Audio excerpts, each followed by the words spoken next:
On April 8th, the United States and Iran officially entered a 2-week ceasefire. The immediate global reaction was one of relief, as markets stabilized in response to the temporary pause in hostilities. However, the official text reveals a highly conditional agreement, containing specific loopholes that limit its scope. It functions as an asterisk piece, a deal where the caveats and fine print define the reality on the ground more than the headline itself. A brief diplomatic pause between two nations often fails to resolve the broader economic and geopolitical disruptions already set in motion by their conflict. President Trump's primary requirement for the deal was the immediate unblocking of the Strait of Hormuz.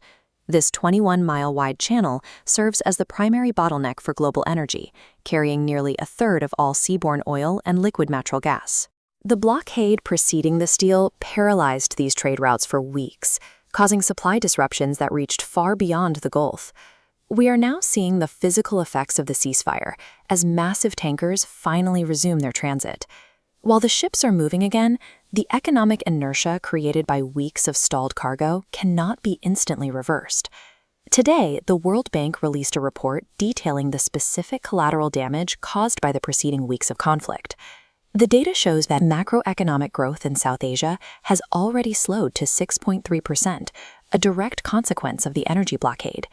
This illustrates economic whiplash. Breaking a supply chain happens quickly, but returning shipping schedules and insurance rates to normal takes significantly longer.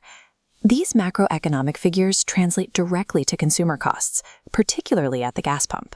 Everyday citizens face the direct financial burden of these supply delays, with total costs for a single fill-up reaching $173. A 14-day political pause is too short a window to resolve the structural economic damage that has already occurred. The fragility of the deal is further complicated when the focus moves from the Gulf to the Mediterranean coast. Israel has explicitly stated that Lebanon is not included in the current ceasefire framework. Military strikes against Hezbollah are continuing right now, even as the primary U.S.-Iran agreement remains in place. An active conflict on this second front creates a constant risk of shattering the pause currently holding in the Gulf. The current agreement remains a finite 14-day countdown. High-stakes negotiations between U.S. and Iranian officials are scheduled to move to Islamabad this Friday. These talks will focus on finding a permanent resolution for the Hormuz blockades and the ongoing proxy conflicts. If the Islamabad negotiations fail to produce a long-term deal, the current window for open trade will close, potentially leading to a wider regional conflict. The negotiations starting this Friday will determine if these structural pressures can be resolved before the 14-day window expires. Subscribe to stay ahead of the negotiation headlines.